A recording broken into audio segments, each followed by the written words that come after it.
Welcome back to Tools in Schools. So this is a real simple one.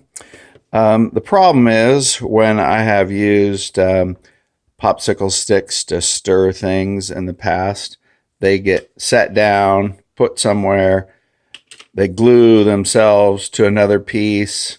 I kind of lose track of them. So what I started to do is make my glue spreader sticks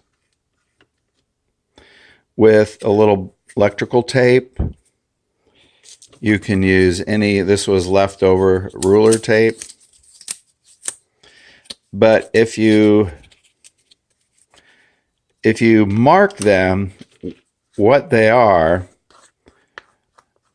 that way when they get set down in amongst all the other projects or sticks, they necessarily maybe won't glue themselves together, but you can keep track of them a little better. So the idea is to mark your glue spreader sticks.